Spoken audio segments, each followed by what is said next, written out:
Moi, qu'est-ce que je préfère de la profession d'architecte? C'est beaucoup le côté créatif, artistique. Veux pas, c'est un peu aussi le stéréotype là, de l'architecte, c'est de créer des beaux bâtiments. Ça, c'est une chose, mais qu'est-ce que j'aime le plus, c'est vraiment de transposer une idée jusqu'à un projet final, tangible, où qu'on peut voir les usagers évoluer dedans. Vraiment, donc, de prendre l'idée puis de la transformer en un bâtiment tangible qui répond aux besoins du client. Là. On pourrait peut-être choisir une grande couleur foncée, peut-être la couleur noire ici. Puis toujours en gardant le même module, peut-être tout le fond et les murs pourraient être de couleur blanc, comme celui-ci, Tundra. Puis dans l'ensemble de la piscine, on va vraiment utiliser le blanc pour vraiment garder ça simple et efficace. Ce qui m'a poussé à m'inscrire en technologie de l'architecture au départ, je vous dirais, c'est un petit peu par rapport au milieu familial. Mon père était dans la construction, mon grand-père, donc j'ai un petit peu suivi la lignée. C'est un domaine qui m'intéressait, c'est du concret, on voit l'évolution des projets avancés. Donc c'est un peu ça, je vous dirais, qui m'a principalement poussé à m'inscrire là-dedans. J'ai toujours été intéressée par le design d'intérieur, puis je trouvais que ça faisait une belle connexion parce que j'ai toujours aussi été intéressée à aller au cégep puis à l'université. Donc, je suis contente d'avoir choisi ce programme-là. Après quelques semaines, je savais que j'étais au bon endroit. Il faut dire que mon parcours, je pense qu'il a été quand même assez simple comme étudiant. Dès le secondaire, je savais que je voulais aller en architecture. La technique m'a permis de le confirmer. J'ai vraiment vu que j'étais sur mon X. Ça m'a aussi confirmé que je voulais être architecte et non technologue. Être technologue, ça a ses avantages, mais je cadrais un petit peu plus là, dans la profession d'architecte. Selon moi, il faut avoir une certaine créativité parce qu'on crée des espaces intérieurs. Par contre, c'est sûr que tout est fait sur l'ordinateur. Donc, on ne peut pas dire que c'est toujours du dessin. Bien sûr, on a un cours 2 la première année, sauf qu'il faut aimer à la fois l'informatique, le côté scientifique parce qu'on apprend les compositions des murs dans les bâtiments, la réglementation, des choses comme ça. Donc, il faut aimer ce côté-là, qui est un petit peu plus scientifique, j'aurais tendance à dire, puis aussi le côté artistique, parce qu'on crée des espaces conviviaux. Je me suis inscrite en technologie de l'architecture, tout d'abord parce que j'ai toujours été intéressée par le bâtiment. J'ai toujours aimé tout ce qui était de plan, tout ce qui était de réglementation, de code. C'est vraiment un aspect, dans le fond, du métier qui m'attirait. Ça permettait, dans le fond, d'explorer un petit peu tous ces domaines-là en même temps. C'est un programme qui est assez complet, je vous dirais, parce qu'on voit des choses vraiment différentes. On voit un petit peu de dessin, on voit les logiciels, autant les logiciels 3D que les logiciels de dessin. On voit un petit peu ce qui est de l'inspection, on voit le code du bâtiment, on voit des normes un peu plus techniques, si on veut. Fait qu'on, on peut aller, on va même jusqu'à un peu des petites techniques de relevé de terrain, des choses comme ça. Fait que, on peut aller autant dans une place pour la décoration que dans des bureaux d'architectes, une place comme ici à la ville. Le choix d'emploi par après est assez large, puis on a un bon bagage de connaissances pour plusieurs métiers différents.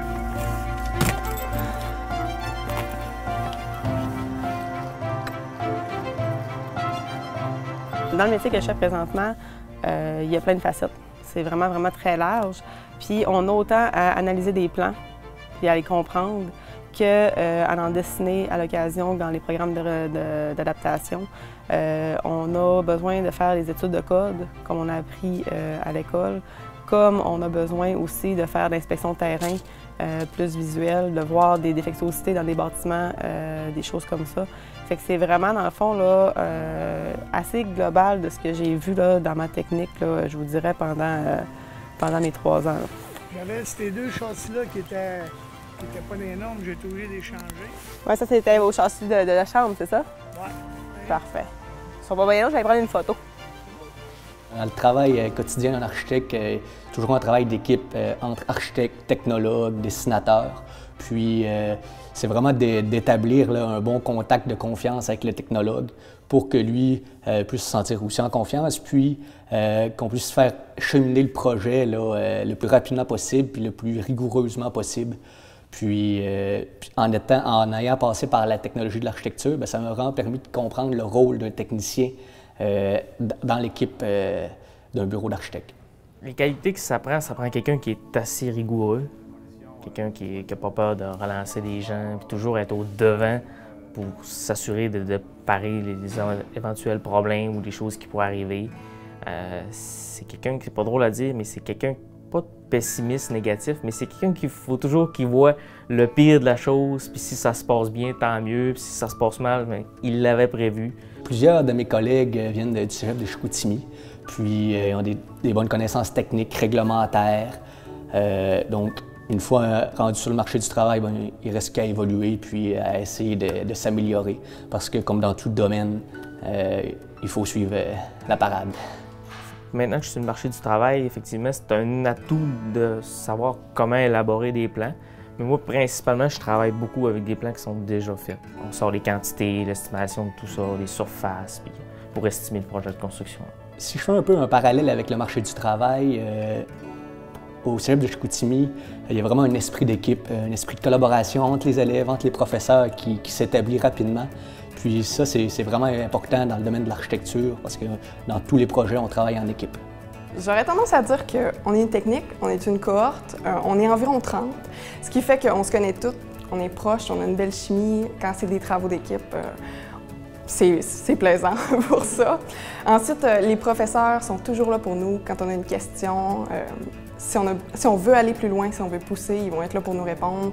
Il y a aussi la technicienne, elle est toujours là pour nous s'il y a quoi que ce soit. Donc, j'aurais tendance à dire que c'est l'atmosphère sur le département qui est vraiment plaisante. La technologie de l'architecture m'a vraiment permis d'être rapidement sur le marché du travail. Donc, dès ma deuxième année au cégep, j'ai pu me postuler sur des postes, dont un chez Ardoise. Puis, ça m'a permis vraiment qu'au cours de mes études universitaires d'être toujours sur le marché du travail, puis suivre aussi un peu l'évolution du marché du travail. Donc, la technique m'a vraiment permis de mettre les pieds dans le domaine, puis de pouvoir avoir les bonnes bases pour évoluer à l'université. En architecture, on a plusieurs opportunités vraiment intéressantes. Par exemple, on a ATE, qui est Alternance Travail-Études. On cherche nous-mêmes ou avec l'aide des professeurs, un endroit où on va faire un stage pendant l'été. Ça peut être autant dans la région qu'ailleurs. Il y a un autre avantage aussi de venir à Chicoutimi. On a l'opportunité d'aller faire notre 5e session en Belgique. Puis ça, c'est vraiment quelque chose, selon moi, que je recommanderais parce qu'on voit de l'architecture, c'est partout autour du monde, puis on a la chance de voir des techniques différentes, de l'architecture différente, puis on peut ajouter ça en revenant chez nous, à notre travail, puis apporter la diversité d'un petit peu partout. Si j'avais un conseil à donner à quelqu'un qui hésite à s'inscrire en architecture, je vous dirais, il faut vraiment que tu aimes le milieu de la construction. Si tu aimes le changement, le mouvement, qu'il n'y a pas une journée qui se ressemble, il n'y a pas une journée qui est pareille, c'est toujours des nouveaux projets, des différents projets. Donc c'est un métier qui est assez mouvementé. On ne s'ennuie pas, là.